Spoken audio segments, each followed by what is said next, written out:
not quite sure how much we heard about the hoops action. Me and Coach Tolbert were talking about the up-and-coming men's season. Make sure you subscribe to this YouTube channel. That way you don't miss any of the Dolphin action in the tank or here at the MIC. And we're hoping we're going to be able to get some live stream going for our softball and baseball games as well. So right here we got the snap to Yelding. He drops back, throws a floater to the running back who was running a wheel route, and the ball is broken up right there, Coach. Coach, they're sold on this wheel route. They've ran it probably, different versions of it 5 or 6 times throughout the game, and really on this drive we've seen a version of this wheel route 3 or 4 times. But, it's one of those things. If it's not broke, don't fix it. And BC Rain keeps going back to it. They're successful with it. They execute it very well, and they've had somewhat of a little methodical drive here late in the game, and they've moved the ball down the field, and they're within striking distance inside the red zone, trying to tack another score on. So we got motion right there. Motion's back around. Gives it to number 3, and he's going to get about 3 yards. We're going to get 2 or 3 yards. Going to bring up 3rd and 8, 3rd and 7. Coach, our defense, outside of the penalties, we're not going to ignore that. But they've given up 2 big plays. Outside of that, Coach, they've really continued to do what they have done all season. Outside of the points given up from, pick 6, special teams touchdowns, going into tonight, our defensive unit was averaging a little over 3 points a game, Coach. Man, that's a mind-blowing stat right there. And, it's obviously something that this program, this team can kind of hang their hats on. And you know what? It gives probably a lot of confidence to the offensive guys to know that, hey, if we're not clicking like we need to click, that they can hang their hats on that defensive unit to go out there, continually get stops, because at some point that offensive unit is going to click, and as long as that defensive unit is clicking, it's got a chance to be a great night for the Gulf Shore Dolphin football program. Great job right there by number 10, another senior, Jared Kirk, right there breaking up that pass. Jared Kirk plays both ways, averaging 14 yards per catch as a wide receiver, and plans on playing football at the next level and continuing his education. So right there we're getting pressure. Maury Yelsden throws off his back foot, almost picked off by, looks like another senior, Mac Anderson. Football, baseball player. Right there, I'm going to tell you, Coach, Mac picks that off. He might take it to the house because he can run. He is a 6'6", 6'5", 60 runner on the baseball field, and an impressive athlete, Coach. He's about 6'4", 195 pounds. Big arm on the diamond, sits around 90 to 94 miles an hour. Could be he's a special talent for sure. He really is, and I think he probably just misjudged that while it was in the air as he left the ground to try to make that interception. You're right. If he comes down with that, there's probably another 6 points tacked on for the Dolphins right there. But, yeah, I've seen the kid in the gymnasium. He can absolutely jump. He's an athlete. I look forward to seeing him throw that ball on the diamond later this year. So good run right there. I believe that's another senior, Will Gooden, getting the ball on the speed sweep right there. Nice run by senior Will Gooden. Will Gooden been a 4-year player for the Dolphins. As a wide out. First down, Dolphins.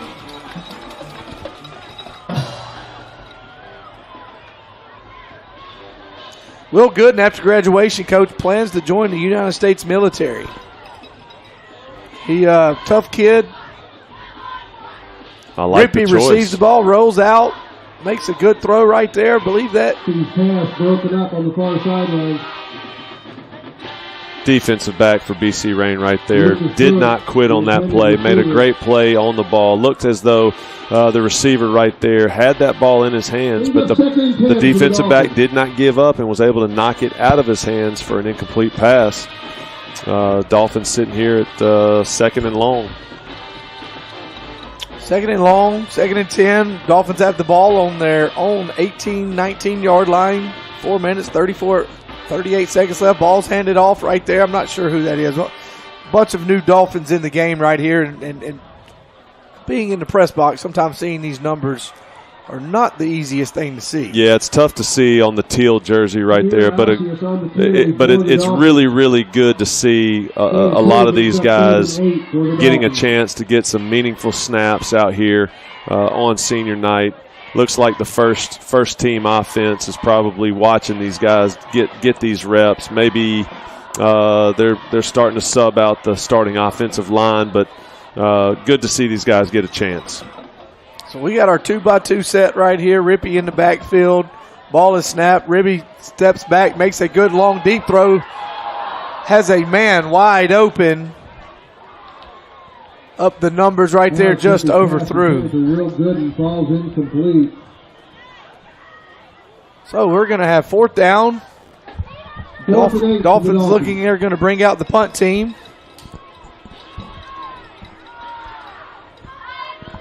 Well, it's good to see these other guys get a chance to play. And listen, I understand you want to give them an opportunity to play, but you know, I've never played football, never coached football, but I've watched enough of it to know that at this point, I want that clock to continue to run, and I'm just going to hand that ball off.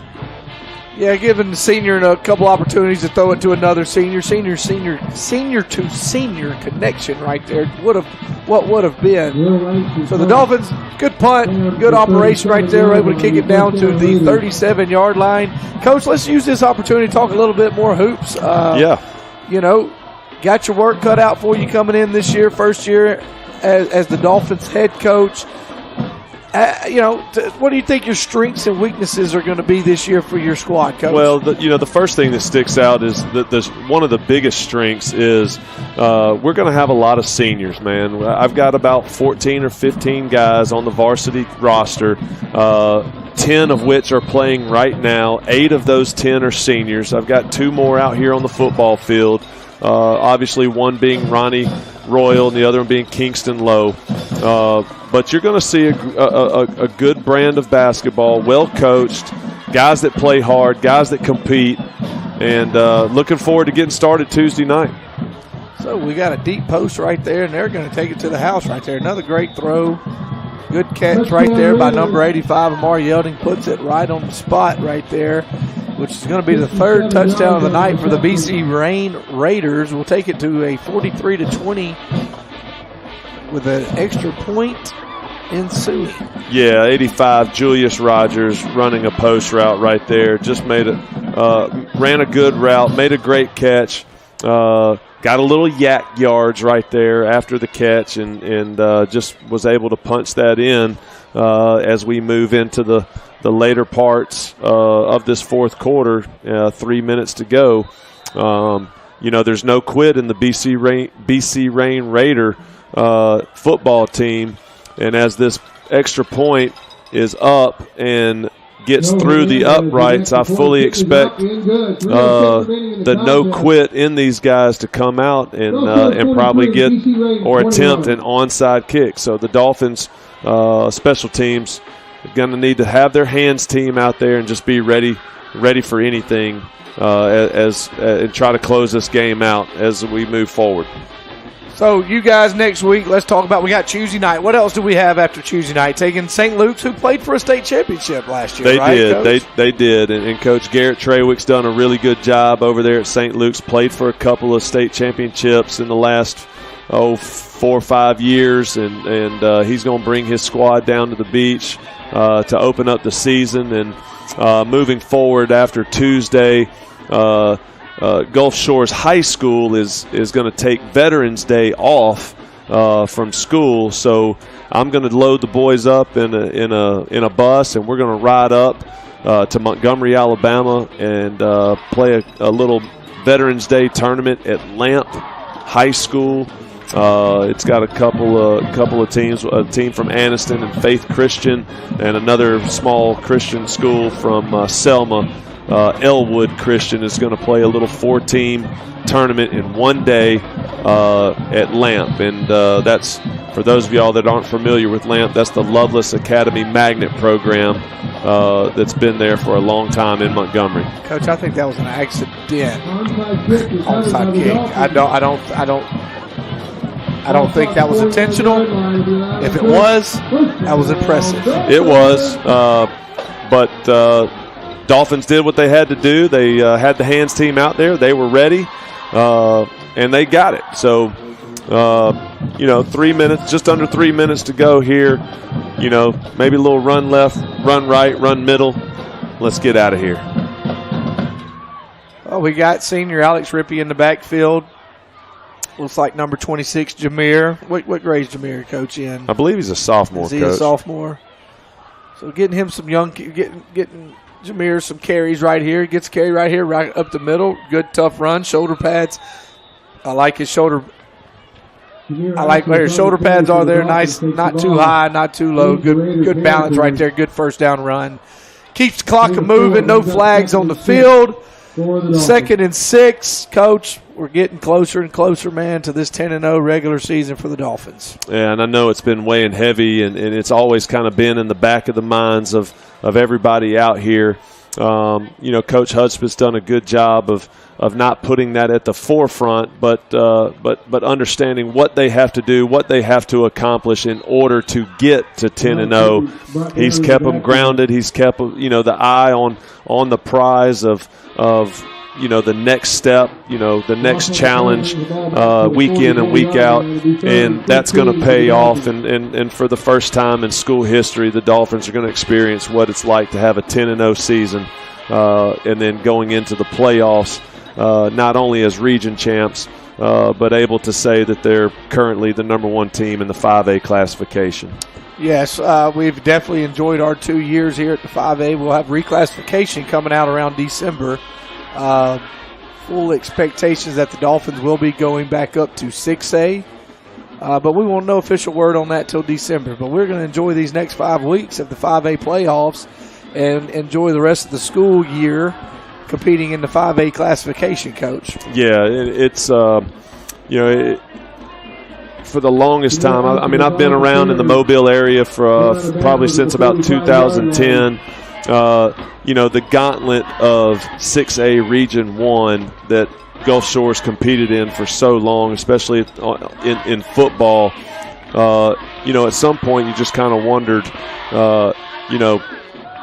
if it wouldn't benefit that program to maybe play at the 5A level. You get the chance, and we've made the best of it, and we're going to get to see where it's going to take us here, because like you said, that gauntlet is probably just around the corner again, waiting on the Dolphins to rejoin 6A. Big time punt right there by Will Langston. Kicks all the way down inside the 20 right there, and BC Rain will take over for what will be their final possession of the regular season. 38 seconds here at the MIG. Dolphins 43-21. Coach, you go back to the first quarter with the drop pass from BC Rain when it was 7-0. Yep. And you just wonder if that catch is secured and they go up 14-0, what the difference is. But, giving up 3 special teams touchdowns, that's 21 points. You take those 21 points off the board, Coach, you're looking at a, 22-21 game. Well, and that's why you got to play all 3 facets of the game. It's all one. And fortunately for us, listen, when you have special seasons like the ones the Dolphins are having right now, you always talk about you got to have a little luck, and that's true, and so that happened tonight. It's senior night. It's a great celebration, but it's easy to lose sight of what really the main goal is. We might have lost sight of that early, but we got it back together, and we were able to finish this thing off. And the Dolphins are lining up as there are just under 5 seconds, and we're going to have our first 10-0 season. Well, Coach, there's the final seconds of the 2023 regular season. Dolphins 10-0, region champs. Coach, my junior year at Pell City, we were 10-0 region champs. Made it to the 3rd round, and it's a special feeling. It really is. So we've let the chain crew get out of the way right here. Amari Yeldon being the leader that he is, leading his BC Rain squad across to shake hands with the Dolphins. And it's a good football game, Coach. It's a good win. We're going to give it just a minute, and we will come back and we will sign off.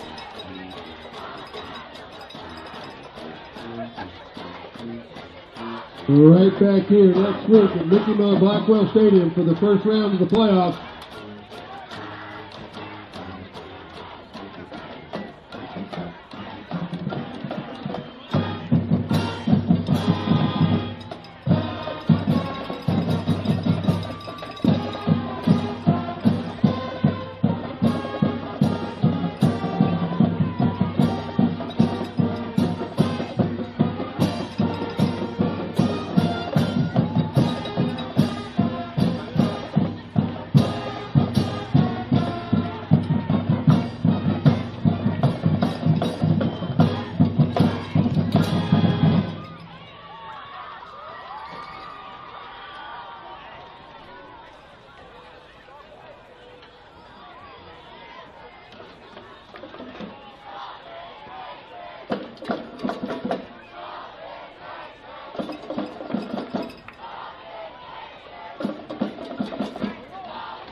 And we are back here to Coach Hudd's about to come over here and enjoy celebrating with the band and meet with his squad.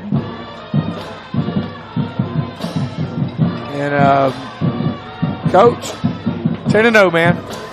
It's a good feeling. It definitely beats the opposite. You know, I will say this: there's a lot of stuff that the coaches are going to be able to watch on this film and take away from it, and obviously a lot of things to shore up because if you know, this is just half the battle, Coach. I mean, you finish the regular season unscathed, but the ultimate goal is to win a state championship, and you know, the real season obviously starts to begin now. It definitely changes. You know, with me and you both been in these positions where you got good teams and you're going into playoffs, and you know, 1-4 matchups, you know, usually favor the one team. Not a lot of upsets, especially in 7A is a little bit different, but in 6A through 1A, not a lot of upsets usually in the 1-4 matchup. That's right. Not saying that can't be the case, but traditionally in the state of Alabama, the 1-4 matchup is usually going to favor the 1 seed pretty heavily. So, you know, I expect us next week to come in here and take care of business. Yep. And then the next week, you know, we're on the top of the bracket. We're on the very, very top of the bracket, which is the best place to be. That's right. And so, you know, we could potentially, I know, be at home the first 3 rounds. It's going to be a crapshoot as to how that's going to happen. You know, what we do know is we will more than likely host Beauregard next week, but that round 2 matchup is just it's bottled up. I mean, you would play the winner of a game, the number 2 seed from Region 2 versus the number 3 seed from Region 3. Now, the number 2 seed from Region 2, we don't really know who that's going to be because you got Charles, Henderson, Headland, and Carroll, who are all tied for that 2 seed spot. And then it doesn't get any better from Region 3 because the number 3 seed, you've got Shelby County, Selma, and Marbury all tied at 2 and 3. Not real sure what those scores are tonight, but we just really don't know. So it's a bit of a crapshoot. But there's a chance that, like you said, could be yet another host game in round 2 here at the MIC. Playoff pictures are hard to predict. They are. But, the talk keeps coming out. We're thinking we're going to get the first 3 rounds home. You got to take them one at a time. We got to take Beauregard. And then you got Charles Henderson. And then, if it plays out the way, some people think it could be the rematch of last year where we went to the second round at Central Clay and could get them here. But we're going to take it one at a time. Next Friday, Coach Owen Corcoran will be back for the call. Coach Jimbo will be out playing basketball. We tip off on Tuesday night. Like we said, like our channel, so you can catch all of Dolphin athletics. That's right. Although I know, especially on a Tuesday night or so, Coach, hard for me to get to the gym at 7:30, 8 o'clock on the tip, but you can guarantee this, I will not miss a game inside the tank because I can put it on my television at home, eat dinner with my family, and watch the Dolphins. Amen. So this is going to conclude the 2023 regular season. Coach Tolbert, it's been an absolute pleasure. Me and you tonight been a little different without OC. He's the true media guy. Me and you are just kind of the guys that are in here trying to figure it out. But I know this. I've had a lot of fun doing it. I hope I will be out next week. I'm hoping to be back on the second round on the call and, keep this thing going as long as possible, Coach. Man, I had a blast. I'm just glad you guys thought of me enough to invite me up here in the booth. It's a great view up here in the booth at the MIC, and look forward to doing it soon once again. Well, good luck on the regular season of basketball, Coach. I know you got some guys that are still going to be playing football for, hopefully 5 weeks. It may take us a little time, but, I always tell basketball coaches – it's all about January. That's right. Once we get to January, that's really when, you want to keep getting better and better. You use these first month or so to just kind of figure out what you got, play some basketball, make some adjustments, and when the new year comes around, it's really time to start playing some basketball and getting hot at the right time. Go time, baby. Looking forward to it. Well, signing off, Coach Chris Jacks, Coach Jimbo Tolbert, go Dolphins.